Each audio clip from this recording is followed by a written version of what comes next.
What is up, everyone? Welcome back to the Retro Room. I'm your host, Roly. That's your co-host, Tony, over there. What up? We are back. Welcome. How's it going over there, Tony? Pretty good.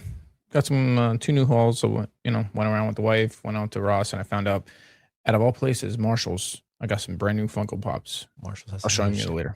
Yeah, man. Couldn't believe it. But yeah. So. Welcome back to the Retro Room, everyone. Obviously, just to give you guys a heads up, this is a retro podcast where we talk about everything awesome from the 80s, 90s, 2000s, TV shows, video games, movies, toys, just music, everything that was banging from back in the day.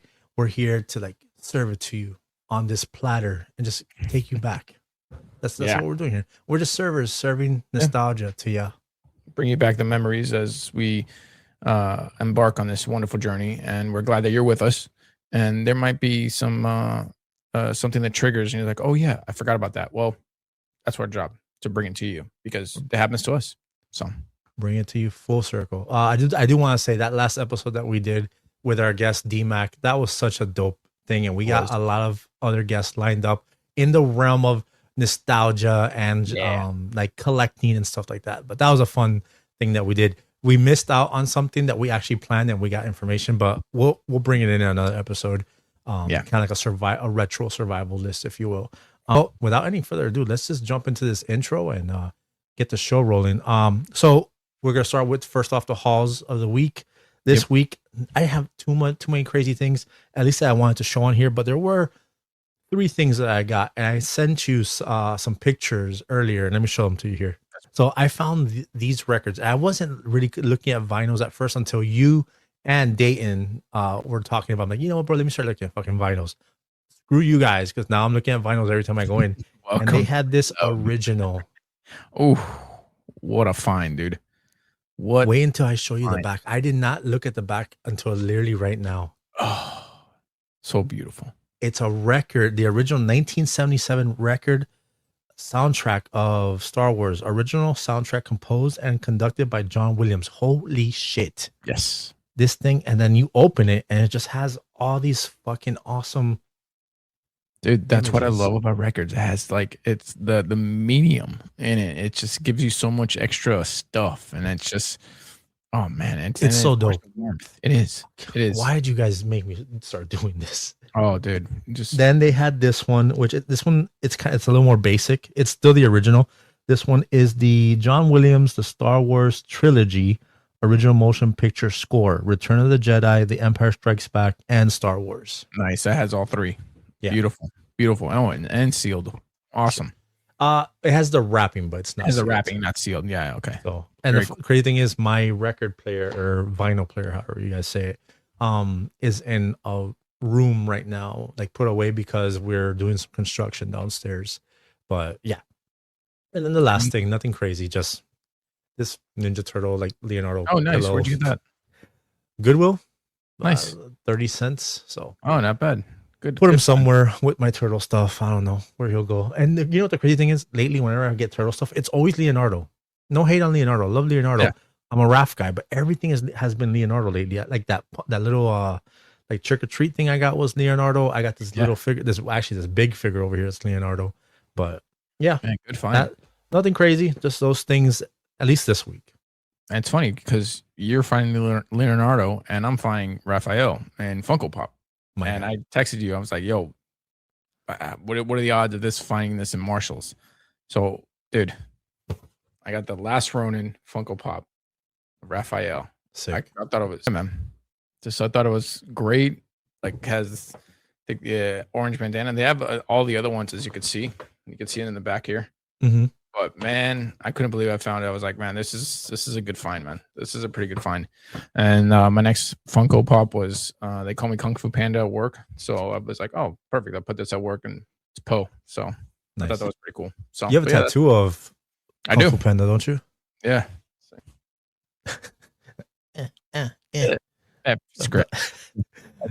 But yeah, that's it for hauls. That's typically how we start the show. Nothing crazy this week. I mean, those records are pretty sick. That first, I'm telling you, I bought it. I just saw the front, and I got so excited that I found an original 1977 that I called you and I sent you the picture. I didn't even look at the back, and noticed that it had that dope ass fucking Darth Vader on the back. I opened it and saw the pictures, but the back of it is so fucking sick. And see, like it's beautiful. So I love that movie. And but the soundtrack is like just absolutely. It's by Alan Silvestri. He's a famous composer. But I mean, man, if you open it up, it's just like a work of art. And this is, I believe, by Waxworks Records, I believe, or no, Mondo Records, and they do these wonderful artwork. And it's like, if you look at the vinyl, they do like incredible vinyl. Like I think colored vinyl. I got like this little. Look at that. Yeah, I'm gonna try my hardest not to get too much into it. Just get a few. I don't know where you're gonna put it. What room? Where you gotta make space for it, bro. I mean, I could take an idea from Dayton. He has like little shelf things on his wall, and I actually have some space on the front wall of mine. The one I would look for, if you ever come across, if you ever go thrifting, I know it sounds weird and kind of niche, but the Wizard. Oh, okay. Yeah. If you ever come across that, either the VHS or the fucking vinyl, holla at your boy. All right. But yeah, that's gonna do it. Real quick, I forgot to mention, and last episode I was so excited for the guest that I didn't even say it in the beginning, but guys, I just want to say thank you so much to everyone who is liking, subscribing, and just, doing all the interactions with social media with us. We appreciate everyone who is listening. The Spotify and the Apple Music is doing great. Please, if you are listening to us on any of these podcast sites, go ahead and leave us a review, subscribe, give us stars. Let us know what you like about the show. You could interact with us.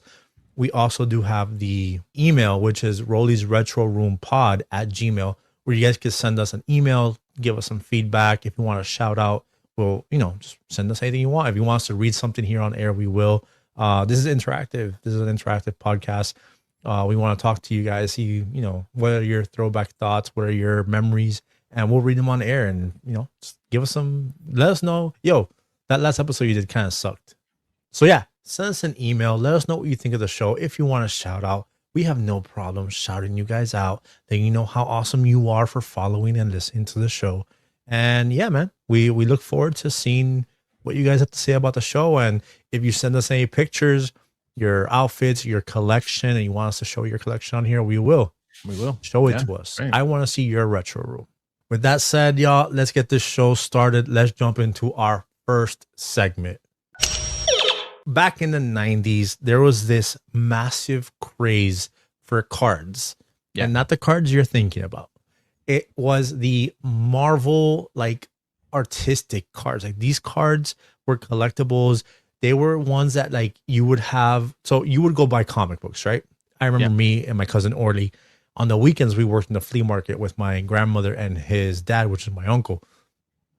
And we would go get comic books. And the same guy who sold comic books sold Marvel cards. Now, the thing about these Marvel cards is the art on them, they were made by three companies. Three different companies were handling the Marvel cards. But the art on these things were so ridiculous. It looked beautiful. They had, on the front, you'd have, your main guy. And then on the back, some of them would show you, different power levels, what they were good at, what their mutation was, their abilities, if they knew martial arts and stuff like that. Then you had holographic cards, where the holographic cards, these things were masterpieces, absolute masterpieces. They really were. So you were saying the artwork on these things were impeccable. I mean, just look at this Wolverine Storm one. Mm-hmm. It's absolutely beautiful. And this is a company by, I believe, called Fleer. Fleer. Yeah, Fleer is one of the top card fucking companies. And the way they put their artists, and they had this chromium type of feel to them, and almost metallic, and also I think embossed or raised edging, so you kind of feel the card. Yeah. Incredible. It was these things are really sought after right now. They're every collector's dream, and I really wish I had most of these Fleer cards, and I really wish that I had kept some of them. It was just some of the most incredible things I've ever seen. But dude, I want to say 2 folders, 2 binders, 3-ring binders, with pages of these. And the crazy thing was, so you got your your independent character, Wolverine, Cyclops, Gambit. Gambit was one of my favorite looking X-Men, Cyclops and Wolverine I messed with, but Gambit was my guy, bro. Like Gambit was just the one of the dopest looking dudes, and the way they would make the art where him like throwing the cards, having his stick, and like the glow of that pinkish, purplish, it hit so hard. I had a bunch of Gambit cards. I always told any of my friends, I'll trade you for your Gambit cards. I traded a bunch of Wolverines because I would get Wolverine all the time. I think Wolverine was like the most mass produced like character in these Marvel cards. So I would trade Wolverines for Gambits, and it just looks so sick. And the fact that, like, again, the holographic ones, if you ever see the holographic ones, they're beautiful. If you ever get them in hand, they are just incredible, bro. This Gambit one, look how sick is it. And this isn't even like one of the like the most popular or holographic. This is just, look at the art on this thing. It's beautiful, hand drawn. People took their time. You just look at it, and it's like one of the most incredible things you've ever seen. It really is absolutely stunning. I think another one of my favorite ones was the puzzle ones. Do you ever have those? Bro, I had pages upon pages of the 9-piece card sets. Look at this thing. Oh my god, bro. Yeah. This fucking Spider-Man one is ridiculous. There's Spider-Man, there's X-Men, there's some with Ghost Rider. The Ghost Rider ones, if you ever see those are fucking sick. Look at this thing, bro. You have everybody in here. You got Spider-Man. It looks like the Brady Bunch kind of situation. Yeah, right. You had Spider-Man in the middle, Carnage in the top, Venom in the other side. But look at, which one's this one? This one has Moon Knight on top, has Siege. These are like the dark Marvel ones. Doctor Strange, Doctor Samson. It just, they took a whole ass picture, mixing all these characters and split it into 9.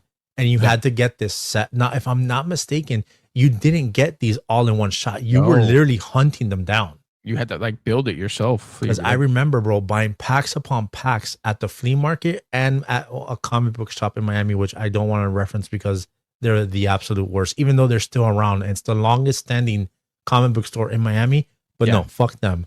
But look at this one, bro. The X-Men one. Get the fuck out of here, bro. This shit is just a connection of all of it, and it's so beautiful, man. Like I had a couple of these, and I had a couple completed ones, I remember, but I never collected all of them. It was one of my favorite ones. Like it was one of the I believe the 163 puzzle set.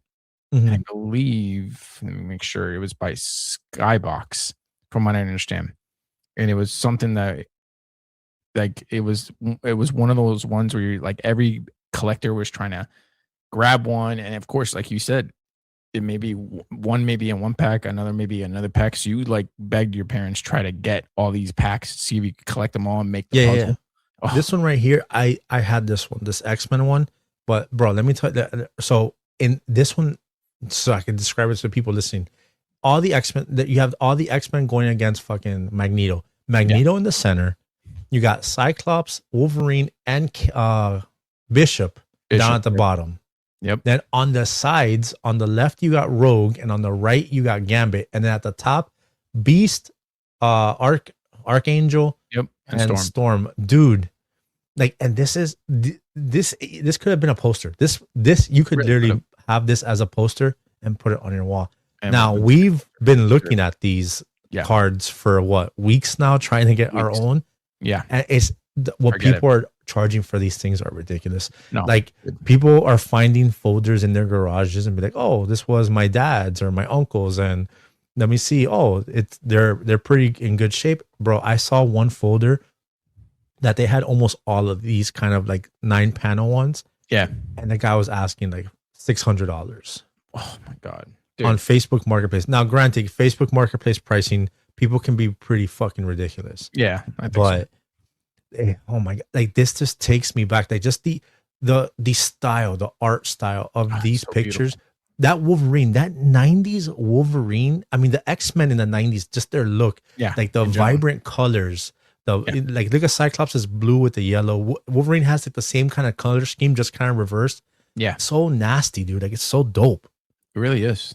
It really freaking is. I mean, but it's that yellow and blue, and that's why they're bringing it into the films, because this is what we grew up on. We grew up on these colors. You know, we're gonna see it in Doomsday. We're gonna see Cyclops in his original blue and yellow outfit, we're gonna see this because this Mhm. is iconic to us. This stands out, you Yeah, know? not to mention, I mean, we got X-Men 97 that came back, which Yeah, reignited everyone and even brought new people into the franchise. But absolutely. look at Bishop and freaking look at the guys at the bottom. Look at like Yeah, the muscles on these yeah. guys. Like, and it's gritty, bro. Like Oh this yeah. one isn't as gritty. There are other art styles that are like Oh yeah. super gritty, like Yeah. they're beat up and stuff like that. This one right here, this Spider-Man one is absolutely beautiful. This looks like it's from the animated series. It's not. It does. I'll tell you right now, it's not. But like this easily could have been an episode out of the animated series. And look who's in this. You have at the bottom Daredevil, Shock. Then Yeah. you got the Rhino at the bottom corner. At the top, you have Venom and Carnage. I can't see who that top person is. That's Green Goblin, I think. Oh, let me Is see. it? My screen's kind of small, so I can't see. And then you have Hobgoblin to the left. Demo Goblin is who it is. Oh, and who's on the Like a right? demonic Goblin. Yep. Then you got Hobgoblin to the right, and you got Cardiac to Spider-Man's I believe right. Sorry. Got Hobgoblin to the left, Cardiac onto the right. Yeah. Got you. And So sick. again, it's a poster. They're on a building. These are literally just posters that were cut up into 9 pieces. Yeah. But so sick, so nasty. And again, you would have 3-ring binders and you would flip the page and it was just basically mini posters put together. And I'm telling you, dude, the most frustrating thing about collecting this series is when you would get multiple packs and you'll get repeats. Oh, Nothing pissed off a card No. collector of this kind of art, of these kind of cards, than fucking getting 4 packs and Yeah. in 2 of those packs you got the same fucking card. Yeah. That shit would drive me. But again, the idea, the culture for this was if you did get multiples, you would You trade trade. with your friends. Yeah, because one of your friends didn't have them, and it's like, all right, I don't have this, so I'll trade this, and so you were able to complete, the whole poster, and I think that's what it is. They're trading cards. That's what they were meant for. Mm-hmm. The Marvel, we've been wanting to talk about the Marvel cards for a while. We didn't know how to tackle it because it's such a big thing for any kid, any boy in the 90s, actually anybody, any collector from the 90s.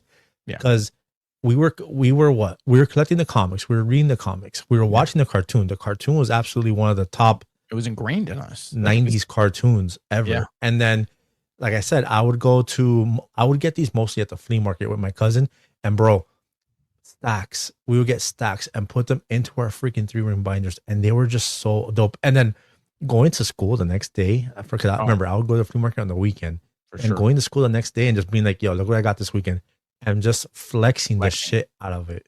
Hell yeah, right in your butt, Becca. Just like, check this out, and you just Yep. look, especially these metal ones and these holographic ones, bro. Like, look at this thing. These things are beautiful, man. Like, you Dude. got like this shine to them. Like, you got look at that Spider-Man 2099 right in the center. So Like, sick.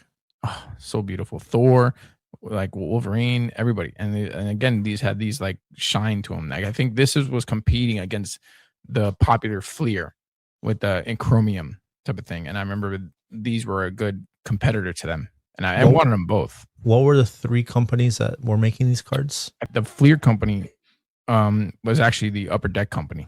They acquired Fleer in 2005. So Fleer was a competitor to Upper Deck, but because they were doing so popular with the comic cards, Upper Deck ended up getting them for like $6.5 million. So Oh, shit.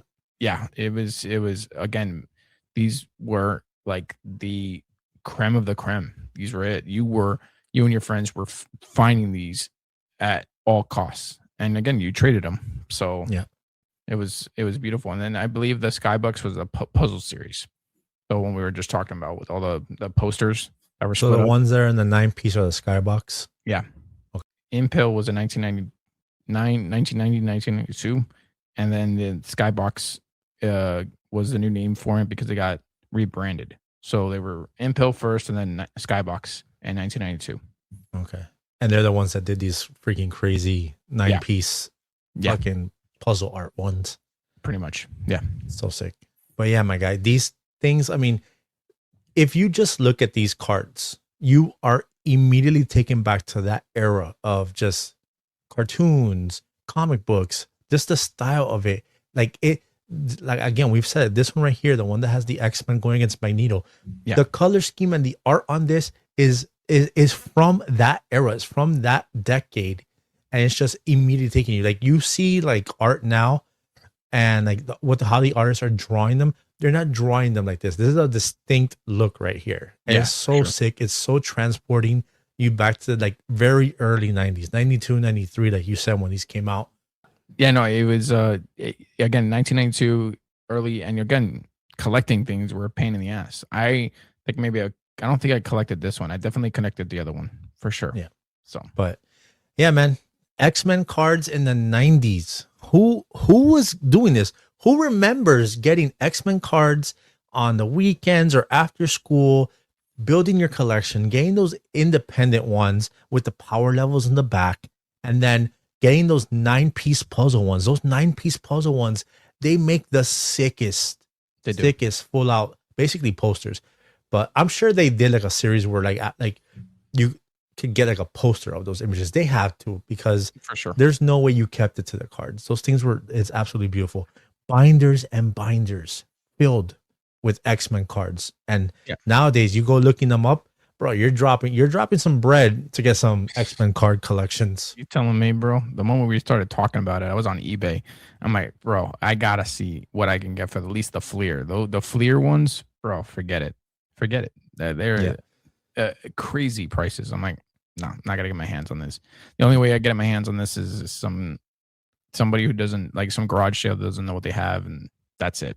You know, which it could happen. But yeah, that's your segment. Let us know. Did you have X-Men cards? Were you collecting X-Men cards? Are you collecting them today? And if you have any extras, send them my way.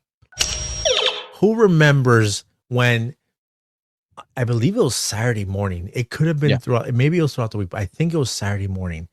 And growing up, we had Bill Nye the Science Guy. Again, we love Bill Nye the Science Guy. Yeah. Bill Nye is the shit. To this day, he is still relevant and he's still kicking ass. But Bill Nye, at some point, could kind of feel a little stagnant. He was very monotone, very cool, but monotone. Yeah. Somebody decided, let's make a wacky, crazy, cracked out version of Bill Nye. And who was that? Beakman's World. Bro, I remember watching this show. I would watch Bill Nye here and there, but I wasn't really like obsessed with it. But Beakman's World just pulled you in. As a kid, Beakman's World pulled you in because he had this crazy laboratory. It was very thematic. Yeah. Crazy laboratory. He had a rat as like his friend. I would assume that this rat at some point was probably a rat he was testing things on, and it just became his buddy. And then he always had these assistants. I believe there was 3 in total, but he had these assistants that would help him do all these like crazy, like basic like experiments that he would do on his show. This show was literally, it was Bill Nye the Science Guy like on crack. This show debuted on TLC in 1992, and it became such a hit that it immediately was thrown onto CBS Saturday mornings, and was literally when you were watching your freaking prime cartoon Saturday mornings, you also got Beakman. And bro, Beakman's World was a fever dream. It was an acid trip. Absolute fucking acid trip. Perfect. Yep, it was a fever dream. Dope. I'm not like, I'm gonna tell you right now, a fever dream in a good way, because it was educational. Yeah. He was literally doing, bro, again, it sounds like we're shitting on Bill Nye. We're not. Love Bill Nye. Yeah. But this was like an exciting, engaging, and popping. Even like the color scheme of it. There was a lot of like, kind of like how my room is. Like they had like light ups of like green and purple and stuff like that. And he would like be like in your face, telling you stuff. And he had that crazy hair. They literally said, we need something to pop that's constantly going to keep kids' attention being grabbed here. So the 3 actors on here, the main guy who played Beakman was Paul Zaloom. This guy was zany to the max. Yeah, and not to quote freaking Animaniacs. No, but the only description I could think of was he was zany to the max. Look at that hair, bro. Yeah, that was like the first blowout right there. Yeah, fade it on the side and just blow it out. But that's probably more of an electrical shock thing. That's what. Then you got Mark Ritz playing Lester the Rat. he has a rat on the show. Yeah. Like, who thought about that? The first time I saw this guy, he kind of reminded me like of a human version of Monterey Jack from Chippendales. Remember? Oh, yeah. So you have this like funky looking rat on here, super like it was weird. And then funny enough, here's the crazy thing. His assistant, which I believe in the first season was Josie.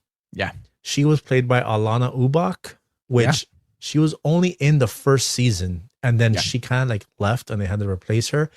But I mean, the reason she left was I'm sure if you see her, she was in a bunch of like movies and TV shows later on. She was in Sister Act 2. She was in Meet the Fockers, I think. Yeah, she was in Meet the Fockers. She was the nanny in Meet the Fockers, and she was Waiting.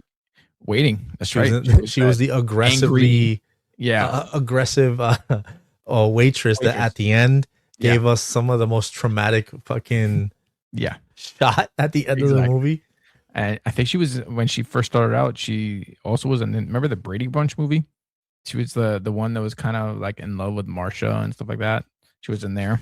Oh, was she? I didn't know that. Yeah, she was in there. But again, most famously, she did a voice on Coco. She was the grandmother in Coco. Yeah. So, but and again, she added to that mix that first season because she would make like these crazy. She was very animated, crazy faces, and a lot of stuff that she's in, she's very animated. Very, especially in Meet the Fockers. Yeah. She plays the Hispanic babysitter. Yeah, and come to find out, like, oh wow, she's actually Hispanic. I couldn't believe it. So yeah, man, she started off. I mean, probably not started off here, but she was on here in Beakman's World. Out of all places, Beakman's World. Yeah. Let's get a little. Let's look at just the intro of the show. Go ahead, hit that thing. And now, the one you've heard about, the one you've been waiting for. Coming like the NBA All-Stars. The King Kong of knowledge, the Duke of discovery, the giant. That yellow jacket, bro. Oh, it's neon green. Neon green jacket, yeah. Ladies and gentlemen, what the fuck? Is that a baby? Yeah. Me, Beakman, and you've just broken into Beakman's World. Yep. Yeah. Yeah, it's definitely a fever dream. Look at it.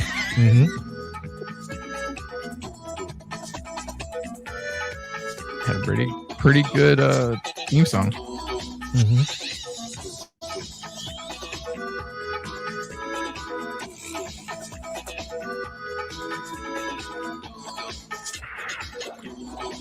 God, this shit takes me back, dude. Just seeing it. I know, right?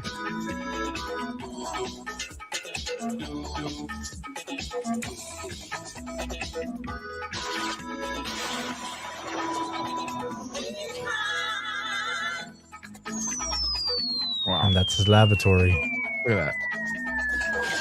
I mean, look at how it just this intro, bro. It grabs you and like it's so crazy. Nice and tight. Come on. It is. But I mean, you see that intro and you see his laboratory, which is just a massive fucking wreck of a place that has a bunch of shit in it.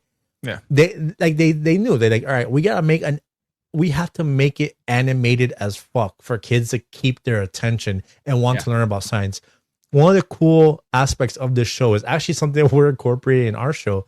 They had like, you can mail in to them questions, and whatever you mailed into them, whatever their question was, they would make like a science project out of that episode. So that it had an interaction point, like, oh, you know, why does helium fill balloons and it stays up versus putting air? And then he'll do like a quick little demonstration. Some of his cool projects, I think we talked about earlier, he showed how to make like movie glass, which is like sugar glass, and smash it. I think you were mentioning that. I remember that. No, I remember that episode because they would make it and literally he would have a piece of glass and the guy would literally just go and break it on top of his head. And he goes, that's how they made glass in the movies, and that you can get thrown through a window and not get hurt because it's made of sugar glass, or have a beer bottle break on your head and not get hurt or not get cut. And then he would take a piece and start eating it.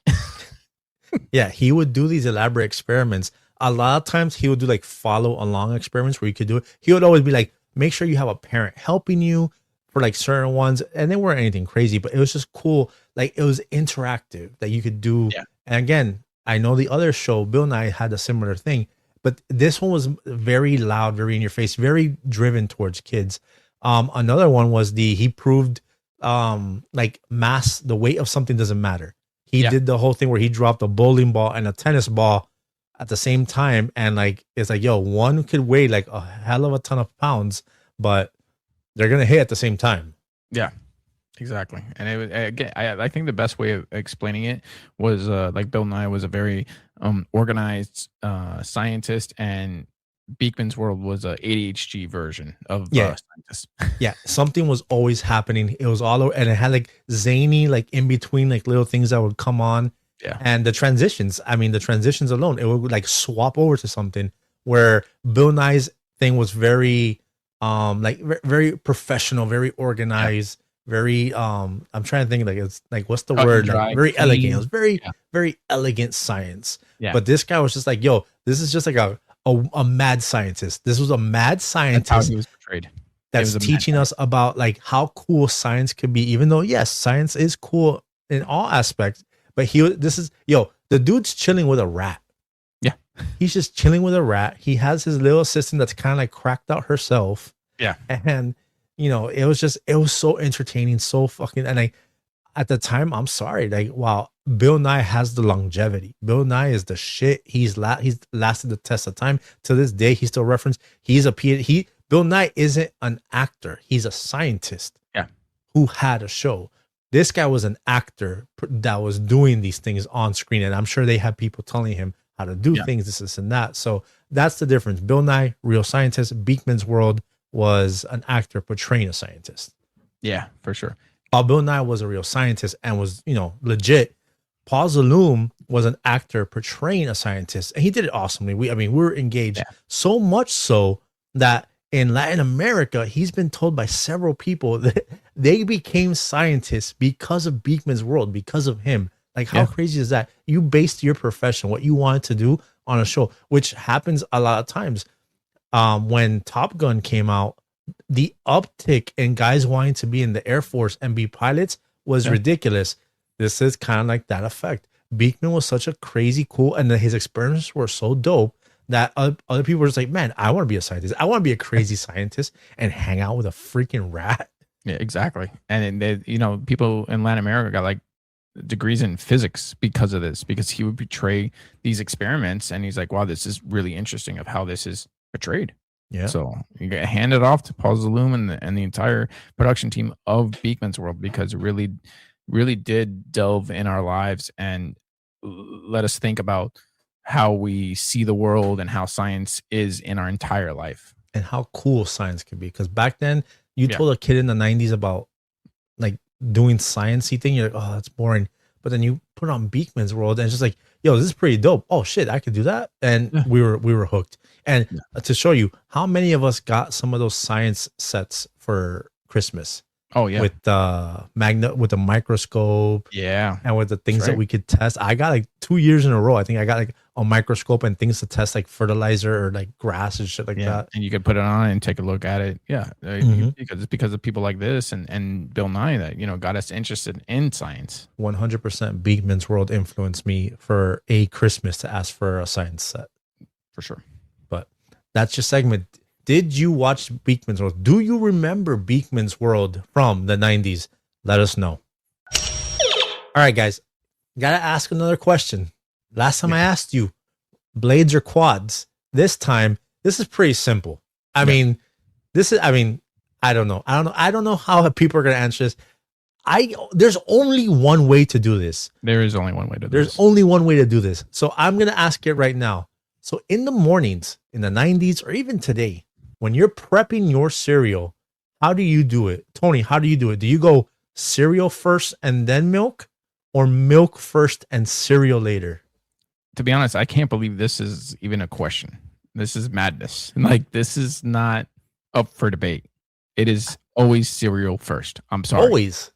Like, always. I don't understand how anyone would do milk first and then pour the cereal on top. I think they're sociopaths.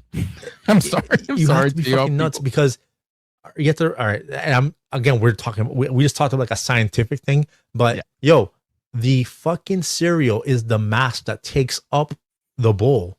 Yes. And the milk fills in the rest of the bowl. Yes. Why would you you're actually fucking cheating yourself if you did milk first. I think so too. Because if you pour the cereal afterwards, it's just going to sit at the top and try to like float. Yeah. So then you're going to be there left with a massive bowl of fucking milk. And then I know people like milk and shit like that. This is crazy. I've seen so many people be like, oh, which one do you do? Who goes first? And the fact that some of the comments were like, yo, you have to go milk first. So that way you don't like make it soggy. No, never. You never go milk first. No, it doesn't make any sense. Like, here's the thing. The only debate I could see it being, because I had this debate with my wife, is the amount of milk you put in. Because I could see people like, well, I don't like mine really that soggy, so I put a little milk in. I don't put a lot of milk in. I drench that shit. I'm sorry. I like mine soggy, let it moist. Yeah. I put a good amount of milk in, first. And here's what happens. I'll put a good amount of milk in, put my cereal, eat it, and then if I have milk left over, I'm like, fuck it, let me just do a tiny little re-pour of some more cereal just to kind of finish it off. Yeah, exactly. Because then for some reason, when I drink my milk and cereal, I have to have some cereal in it. Man. But yeah, let us know. I couldn't believe that there's people. I just want to know where everyone stands. And whatever you choose, we're judging. We're judging you hard. If you go fucking milk first, you're crazy. You're a psychopath. But sorry. With that being said, no judgment. Retro room, everyone's equal here. Whatever you decide. Whatever. But let us know. But there is a wrong answer. There is a wrong answer. But are you doing cereal first or milk first? Let us know. Who remembers Nerf balls? Okay, these things are still around. It's a thing that we did in the 90s. Now, what the fuck is wrong with kids, especially ones in the 90s? Because most of the times, 50% of the times, you found one of these. Yeah. It had a fucking bite. Like, why were we biting these things? Like, I don't get it. So the most fucking realest thing I've ever seen is I saw like online that people were like, oh, chances are if you found a Nerf ball, it was bitten by somebody. Funny enough, I couldn't find any images of what I was looking for, but for the most part, the tip, this part will just like be ripped off. Or like that one there, it would have just a bite in the middle. Why? What about this was just like we had to bite it? It was a sensation, I guess, a sensory thing. I don't know. I just the only like just you take it and just like we're a bunch of dogs or something. And granted, I know a couple of my dogs destroyed a lot of my footballs. Which that's what dogs do. They fucking they have toys that look like this. I got this at a Goodwill for like fucking 30 cents or whatever. I'm like, oh, I need a Nerf ball for the house. But just when I grabbed it, I was like, the first thing I did, I grabbed it and I looked, I'm like, okay, there's no bite in it. Good, because I didn't want to fucking buy a fucking bitten Nerf ball for authenticity. But we've seen some that it looks like they just had like a fucking meal out of it. Like who is doing this? What is wrong with the kids? I don't know, bro. Biting these things. What was so appealing? This looks like it was a dog, but I bet you that there's some kids. We hope it was a dog. We hope it was a dog. But here's the thing: it wasn't just biting. It was you're holding it. This is what I remember. That you just like you're talking to someone, you just like start ripping it with your fingers. You just like it's like why are you just throwing it? I remember, yes, if it had like a peel in it, you would just start like peeling it and just going at it. Like, granted, these weren't expensive, but like. Yeah. We were fucking these things up. And if I had to remember something, not only was the biting thing, but what was awesome about these things, you could launch the shit out of these things. We had a bunch of these, but I don't know if you noticed, I have one somewhere in here. I have a Patriots whistling little one that we would launch the shit out of it. It was smaller, but it has like a little tail on it. Vortex. And we would launch the shit out of that thing. And you would hear it whistle. Yep. And bro, that thing was so fucking nasty. But again, I just want to know, when you were a kid, and I asked as a kid, because if you're doing this as an adult, like you need to get something checked out. But when you were a kid, did you take a bite out of crime? Did you take a bite out of a Nerf ball just because? Like, why?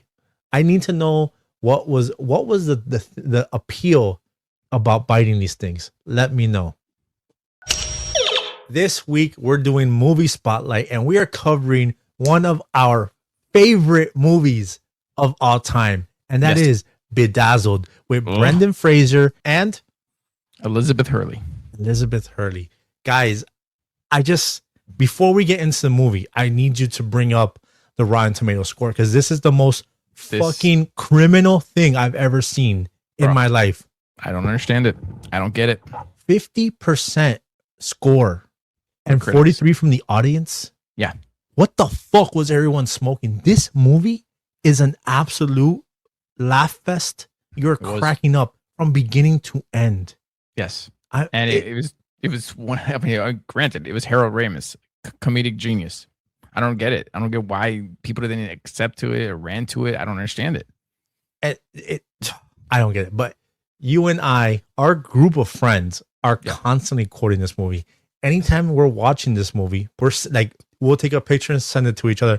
I've seen it maybe 3 times in the last 4 months, just to have it in the background. And then I'll catch myself just like, okay, I'll watch it. And I'm so happy that Brendan Fraser is having such a comeback. Yeah.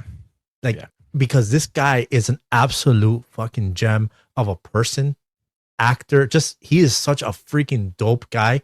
Yeah. And Hollywood did him dirty for a bit. But this movie right here, granted, this came out in the middle of his Mummy hype. Yeah, in 2000. So he did, I think, the first Mummy, did this movie in between, and then did the Mummy too. And this thing it's incredible. I'm telling you, if you have not seen this movie, you will laugh the entire time watching it. For sure. So the premise of this movie is he's kind of dorky, doesn't have real people skills. People are annoyed by him. Yeah. And he just basically, all his coworkers want nothing to do with him. And he kind of tags along and invites himself to go play basketball or have drinks with them. But he's kind of obsessed with a girl who works in the building with him called Allison. Yeah. And he finally works up the courage to go talk to her, and she doesn't remember him at all. And he says out loud, man, I would give anything to have her or something like that. Yeah. Something like that. So with that being said, here comes the devil, Elizabeth Hurley, out of all people. Yep. And basically offers him 7 wishes, I believe. Yeah. 7 wishes. 7 wishes. And with these wishes, she's going to do something in every scenario. Yes. That doesn't let him actually get what he wants out of it. So without further ado, we're going to jump into some of these scenarios, because I'm telling you guys, this movie is an absolute laugh fest from beginning to end. So his very first wish, he wishes to be rich and powerful and be married to Allison. So what happens? He wakes up. Can't even fucking see it. I can't. He wakes up, and for some reason, to me, he looks like Howie Mandel in this version, with the nose and the hair. He wakes up next to her. Yeah, starts dancing. Looks at himself, his long hair, his little mustache, his nose. Goes outside and sees this massive plant that he has. It's a mansion, and has a plant. He has people working. And he is just over the moon. He cannot believe this happening. Goes downstairs, sees the first guy, and the guy talks to him in Spanish. And he's just oh, would you like some breakfast? But he says it in Spanish. And then in Spanish, he's I don't speak Spanish. Wait a minute. I'm speaking Spanish. I'm speaking. Oh my God. ¿Qué dices? No hablo español. Espera un momento. Estoy hablando español. Hola. Mucho gusto. No, tengo alergia a los crustáceos. Fucking die every time with this movie. Anyways, so in the dream, he's rich, he's powerful, he has Allison. What's the problem? He is going around and he's investigating. He's seen what the dream is, and he comes across and he's like, "What is this stuff? Is this flour? Is this powder?" And he licks it, and he's just like, "Cocaína? Cocaína?" And then in Spanish, he's like, "Oh, of course, I'm a Colombian drug lord." Yeah. And then he looks over at his woman who's getting English lessons from a guy, Raul. Raul. And like, oh, look, there goes my wife getting English lessons. And then he sees her, like him putting his hand on her back. And he's like, oh, the lessons must be doing great. And then he rips his mustache off. It's just He just screams. And then he walks over. He's like, oh, how are the lessons with Raul going? Oh, Raul's teaching me so many things. And then he's like, yeah. And she goes, oh, that's great. 6 months of English lessons for those. I was gonna say, she's like, oh, so what have you learned? He goes, I am traveling to United States. Like, it's like one phrase. And it took 6 months to learn it. Obviously, they're having an affair. Raul. And yeah, at the end of this scene, they're just like, he's there, and like there's a whole like big drug lord thing, and everyone's like shooting at each other. And then he's like, oh, you think you're gonna take my men, Raul? They're with me. And he's like, those are my men now. Esos son mis hombres ahora. No te creo, Raul. Esa one puta. Like they all like. So but man, and that is just the first scene, the first wish. And you think, oh, man, that was fucking hilarious. How could this get any fucking, like, how could anything be funnier than this? Every time he wishes for something, it's hilarious. That's it. Okay. Oh my God. All right. So in this scenario, he comes back and is like, oh, that didn't work out. She wasn't into me. So the devil kind of like tricks him and is like, oh, maybe a big, powerful, rich guy isn't what she needs. Maybe she wants a sensitive guy. Yeah. So he's like, yeah, all right, I want to be a sensitive, nurturing, blah, blah, blah, blah. And then she's like, all right, you got it. And he's like, wait, I want to be the most sensitive guy in the world. And he's like, oh, damn, you got me. So she makes it. I cannot tell you how this scene right here, because every time he looks, he's like, oh, look at that sunset. And he looks at it like 6 different times. And every time he looks at it, he just starts fucking crying. And then they give him red hair. He has like this red fuzzy hair. Freckles. They give him freckles and then like these little baby teeth. Yeah. Oh my God. Oh my God. Yeah. He makes her like tuna. He starts singing a song with his guitar. He sketches her. Yeah. Like he's every those girls who read novels like dream like a sensitive man that will understand me. But then in this version of this wish, she's like, I just want a guy that will like, fucking ignore me and like would like mistreat me every once in a while, stuff like that. And he's just like, what the hell? Like, what? And then some people come, his co-workers are like a different version of everybody else. I think that's what I liked about the whole thing is every version, his co-workers are like playing different. Right. People. So his co-workers come along, like kick sand at him.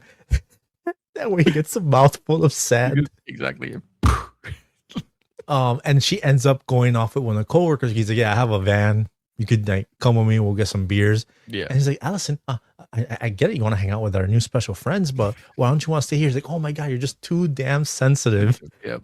So she leaves with them. And then he's like, oh my God, this didn't work. He pulls out his little pager and he's like, with his pinky, Daddy. And then he looks back at the sunset and he's like, oh my God. And he like, oh, dude. How does this movie have such a low rating? I don't understand it. A basketball scene where he's the basketball player and he's like sweating profusely. He's like, you want to give 110%? I think we played good, and I think we played pretty good tonight. You got to play good. We played pretty good, and you got to give 110%. The funniest part about this wish was he wished to be a basketball player, to do something that he loved, and like the guy interviewing him against one of his coworkers in this version. And he's like a typical like ESPN guy. It's like, not to say anything, but this performance was definitely contrary. And he's like going off. And then he like just looks dumbfounded. He's like, he doesn't you just gotta go and give 110%. And the twist on this dream was the twist on this wish was best basketball player alive. Yeah. Killing the game. When he dunks the thing, he's that's Elliot spitting glass at your ass. Yeah. And then he's in the locker room. He has the towel. He's like super tall. Like they obviously did some computer effects. He's super tall and she's little. and then she's like super into him, like obviously like just wants to like take him down. Yeah. And then he like removes his towel and It's itty bitty. Itty They don't bitty. show it. But Yeah. itty bitty. And he's like, what the hell? Damn the devil. Damn the devil to hell. Bro. And then she's like, oh, I gotta go. There's just this really big report I have to do on the NFL. He's like, what? He goes, yeah, no, just it's a little bitty. What's a itty bitty? No. Bro. Hilarious. I died. And Like, all the other scenarios, I mean, my God, they're all top notch. Like yeah. he becomes president. I don't want to give anything away for anybody that hasn't seen it, but I advise you just go see it. No, he asked to be. He's like, oh, you want to be somebody important to change, change things and have an impact. All right, we'll make you the president. He's thinking he's gonna become the current president A modern day, yes. Who does she make him? Abraham Lincoln. The day he gets shot, he walks into the theater, like literally the scene. He walks into the theater, and it's just like, oh, this is a brand new play. He goes, no, I'm pretty sure I've seen this one. Like, no, there's no way. This is the first time it's ever gonna be played. He's like, well, I'm pretty sure I know how it ends. Exactly. And you want to talk about range while playing all these different characters? I gotta give it to my man Brandon, because the range that he did is impeccable. That's all about that, because he killed this movie. Bro, I'm telling you, Stitches. I rented this. I saw it for the first time with our boy Chris. So, the friend we mention on here all the time, and we were cracking up, bro. Every 10 seconds, just everything was hilarious. The next wish that followed, he wanted to be smart, sophisticated, well endowed. So he got all those things. He got the girl. He was super charming. Takes her back to his house or his apartment in New York. They go. He walks into his house, and what's there waiting for him? His gay lover on the bed. Where have you been, Mary? Also, you've been drinking again, haven't you? Also, what are the workers? Again, another coworker, and he's like, "No, I'm not gay." He goes, "Yeah, and I'm Tony Danza." And let me tell you something. I gotta throw a little tidbit in here. You know who that is, right? Artie from Pete and Pete. Oh shit, for real? Yeah. I didn't put that together. I mean, Artie was always making that fucking face. Yeah. I don't know what Artie's face looks like when he's not making that face. But that's I'm the Artie. Strongest man alive In the world. But that's Artie. But my guy, that scene when he's like, I'm not gay. And then he's like, oh yeah, well, who played blah, blah, blah in this play? Yeah. He's like, well, He's like, oh shit, I am gay. He goes, hold on, let me kiss you. Kisses her. He's like, yep, yeah, I'm gay. Yep, I ain't gay. Have a day. And he's like, oh.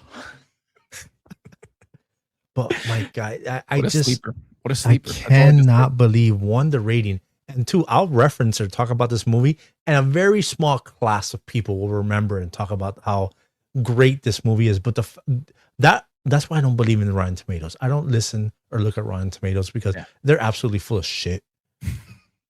Like, this has a 50%. Yo, go fuck yourself. Yeah. This movie's a fucking amazing movie. Yeah.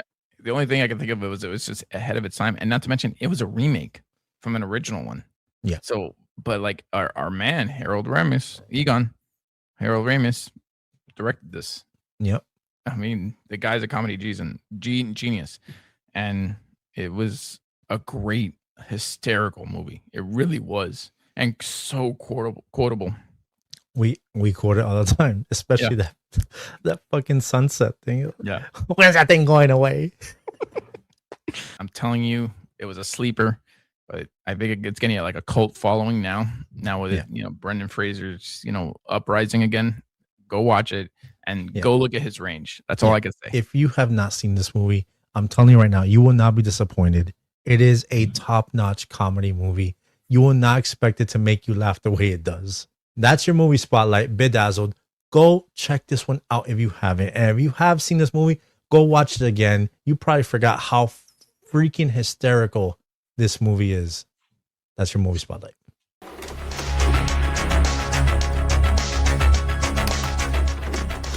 This is the memes of the week. These are memes sent to us by friends, family members, and now we're actually friends with a lot of these pages that make these memes. So shout out to them. we'll shout them out as the memes come up. But yeah, man, let's get this thing started. Hit me with the memes. This meme comes from 90s kids throwbacks. And this one is rough, bro, because it says here, you could only bring back one, bro. And who's on here? John Candy, Robin Williams, Chris Farley, and Brandon Lee. Tony, I'm gonna let you go first, bro. God, this was tough. If I had to bring someone back, it'd probably be John Candy, only because he was near and dear to my heart, and I used to watch him with my grandmother, and I got introduced to him through my grandmother. So he was very special to me, and what a comedy genius that guy was. Like he was incredible. Uncle Buck has to be one of my favorite John Candy movies, and if I could bring him back, I would, especially seeing him in that one. And what's the other one? What's the baseball movie that he's in? Rodenbugger. What's his name? Rookie of the Year. Rookie of the Year. He's in Rookie of the Year. Again, he's just so beautiful, and what a beautiful soul it was. And to see him go too soon was incredible. And I just saw his documentary that they just came out with, and oh my God. I Like Me, right? Yeah, I Like Me. Again, another classic movie called Trains, Planes, and Automobiles. Mm-hmm.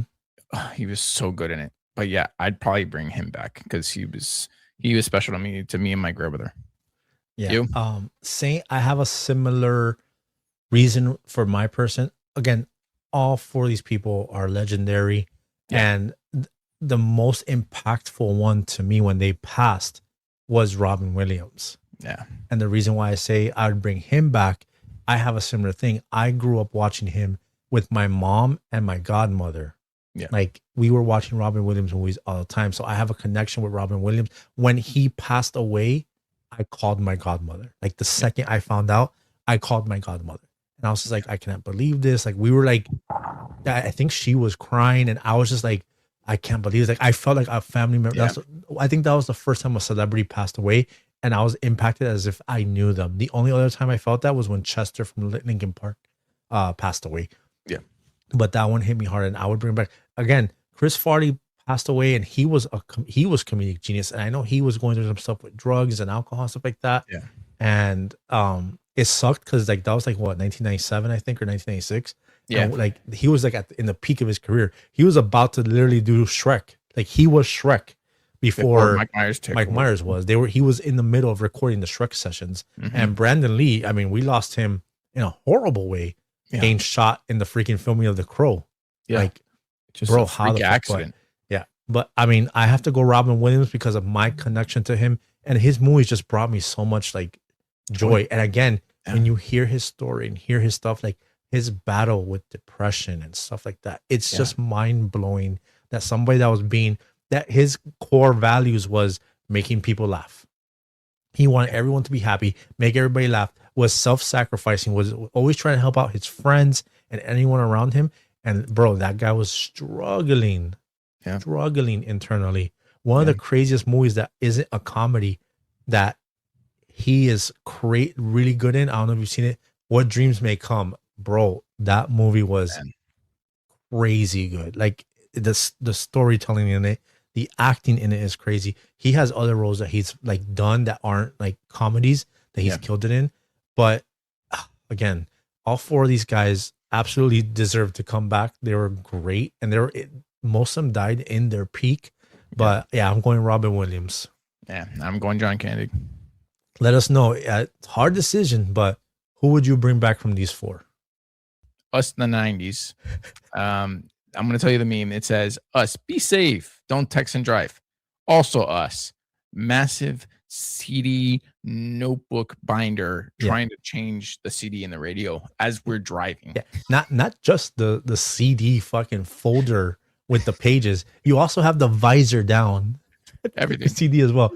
This meme comes again from our buddy Tyler over at 90s Kid Throwbacks. Like this one, it's so true. I could not tell you, mind you, at first we were like, when we purchased our CDs and we would put them in here, I remember going through this and like looking through my Busta Rhymes, Tupac, Linkin Park, Limp Bizkit. I Burn was going CDs. but then later on, we started burning CDs, and oh man, we didn't have enough space for the CDs. We had 2 big ass binders like next to us, and just like flipping over them. Like, and you hear this noise. They go. The crazy thing is, I'll never forget my buddy Raul Piloto down in Miami. I got in his car. We went to lunch one day, and he's like, "Oh, you want to listen to music?" I was like, "Yeah, whatever. Hook up your thing." He's like, "Nah, bro. He reached. This is like 2016. He had a Ford Expedition. He reaches under his fucking seat, pulls out this thing. I go, no way, you didn't just fucking pull that out, dude. Let me see." And I get it, bro. This guy had just pages filled with old rock, like Guns N' Roses, Nirvana, Soundgarden. Then you keep going and you get to like the hip hop and freestyle. Stevie B, bro. This guy, I was like, Raul, you have a fucking encyclopedia of amazing music. It's like, yeah, bro, I keep it old school, man. I don't do that streaming thing. Plus, I haven't changed the radio. But yeah, man, dude, this thing was, we weren't texting and driving, but we were definitely holding onto that steering wheel and one hand just flipping through. Like you would put it on the passenger seat and just flip through the damn booklet. Yep.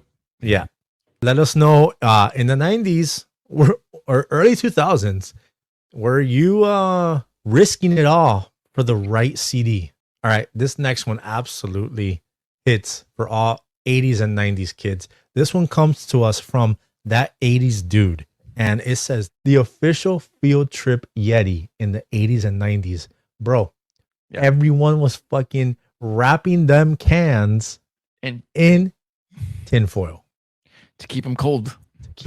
That was that. The science behind this is solid. Because they were still cold. They were still cold, weren't they? Yeah, it was still cold. I mean, for the most part, you could still drink it. It didn't like heat up in the bus or anything like that. So yeah, for the most part, it did keep it like cold and stuff like that. In your brown lunch bag. Do you remember those field trips when they're handing you your, like, you might have brought like your little lunch bag if they didn't give you the brown bags, but then you grab your freaking drink and everyone's just cans all wrapped up in this foil. Fucking pull it back, and it's just so crazy to me how like this locks in with everyone. We all remember it like crazy.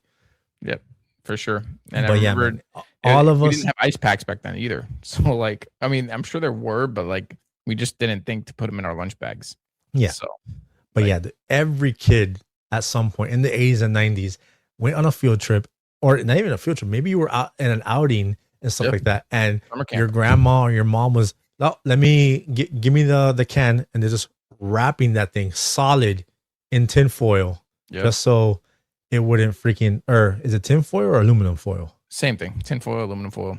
Okay, just I think wrapping it in that foil and just being like, "All right, this should be cold for the rest of the day." Yeah, that was definitely our Yeti back in the day. Let us know if you were wrapping your cans or if your parents were wrapping your cans in this foil to keep that cool air, that coolness inside. All right, this one comes to us from 90s Nostalgia Girl 86, and it says, when you realize every kid in the first Toy Story movie is Andy but is wearing different clothes. Bro, when I saw it, I didn't notice this. Granted, I'm sure they had some crazy limitations making this movie, making it's being a full feature that was made in this kind of animation. But dude, going back, I think I saw something that they said this like years ago, and I went back and watched it. I was like, holy shit, every kid is Andy. They might have a different shirt, or I think that the hair might be a different color too. The only other kid in this movie that's not Andy, and he kind of looks like Andy, is Sid. Yeah, Sid still kind of looks like Andy. They probably did Sid more animated than these kids, and I think that's just a budget thing. You're just like, look, we gotta save some money. Let's just copy and paste Andy and put him in different clothes. 100%. But yeah, I didn't know this until like a few years back, and when I saw somebody talk about it, I think I saw it like on a post on Facebook or something like that. I went back and I had the DVD. I popped in. I was like, holy shit, every kid is fucking Andy. That is crazy. Now it goes to show you, and just real quick, the new one is coming out. Yeah. And I don't know if you've seen like clips or stuff like that. Yeah. The color in the movie Oh, looks so gray, yeah. so dull versus you watch the first two and the first two just pop out at you color wise. But yeah, man, it's just, I mean, it's part of this era of making movies and animated movies. They just dull everything down, that grayscale. Just everything grew up. Yeah. So everybody became middle-aged is what that's my theory. Even McDonald's became middle-aged. Mm-hmm. So, but yeah, quick little tidbit there. This one was pretty cool when I saw it, and I thought let's see if anybody else has noticed. But yeah, every kid in Toy Story is Andy. And the last meme, ladies and gentlemen, this is another battle one. This is the one that you gotta choose. All right, so this meme is basically 4 different scenarios, and it says, which way will you spend your night? What are they? All right. So in the first box, we got Xbox, Halo, Doritos, and looks like Code Red Mountain Dew. The second box, which obviously we know where this is going. Shut up. N64, GoldenEye, 3D Doritos, and Surge. The third box is Nintendo DS, Mario World, Capri Sun, and Mario Kart, I believe. Yeah. And the last box is PS2, Guitar Hero, Taco Bell, and it looks like to be Mountain Dew. Okay. So we know where we are going with. So we know where I'm Everyone going with. who follows and listens to the show knows where I'm going. But go ahead, Tony. Give us yours. I'm going with PS2. Now, I didn't play much Guitar Hero, and I didn't play Guitar Hero probably until PS3, around that era. But I definitely did PS2, Mountain Dew, and Taco Bell. Those 3 things for sure. That would be my rockin' Saturday night. I'd probably replace Guitar Hero with Tony Hawk Pro Skater 2. So, got it. But I'm going to say right now, yes, my choice is obvious. I'm going N64, GoldenEye, Doritos, 3D Doritos, and Surge. That is 100% everything that represents me in nostalgia and gaming is in there. The Surge alone, we've talked about Surge here a bunch of times. GoldenEye is my fucking game. And N64 is my console. I will say this though.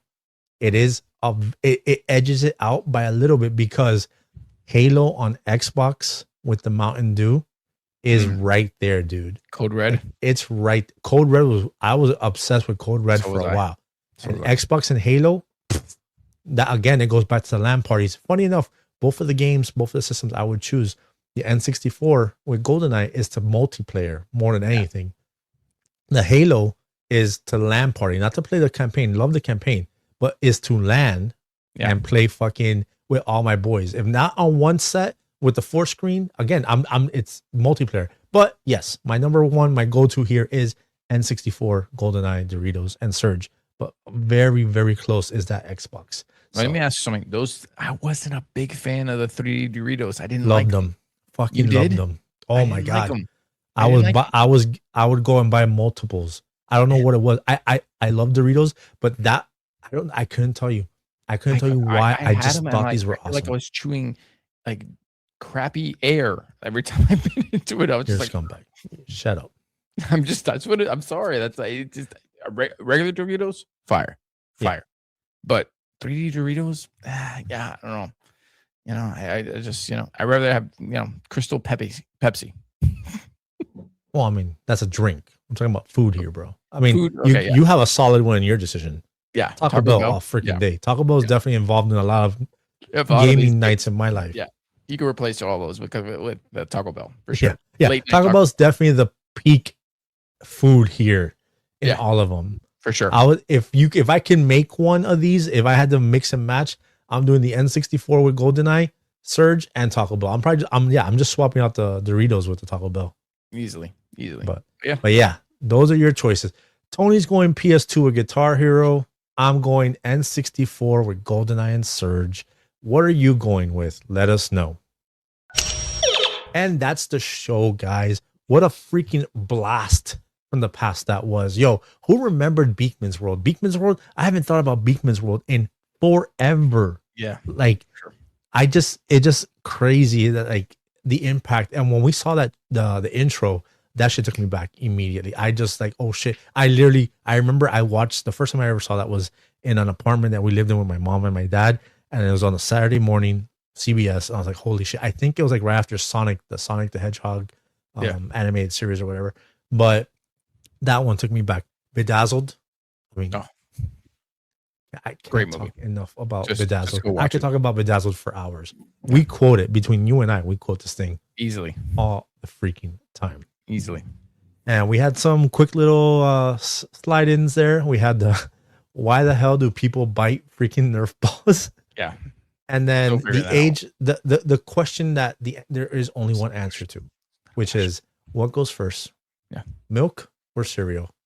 And I think your answer says a lot about you. But a little bit. And we ended with memes of the week. Ladies and gentlemen, milk. Ladies and gentlemen, it's been an absolute pleasure, an absolute blast hanging out with you guys. We hope you had a good time. We hope you had a great trip down memory lane. Real quick, just want to let you guys know, if you are listening to us on any of the podcast sites, go ahead, give us a follow, a like, a subscribe, comment, give us a review. It helps us out. Also, if you're watching this on YouTube, all those things apply as well. Help us grow the channel, grow the social medias. I am Roly's Retro Room on Instagram and TikTok and the YouTube. He is Tony in Retro on Instagram. And we do have the email where you can reach out to us and tell us whatever you want. Give us feedback, send us pictures, however you want to interact with us. If you want a shout out, send it to us there. It's Roly's Retro Room Pod at Gmail. But yeah, man, that's going to do it. This has been an awesome trip, as they always are. Yeah, that'll do it, guys. Y'all be safe. Be good out there. Keep it retro. Yeah, man. Later.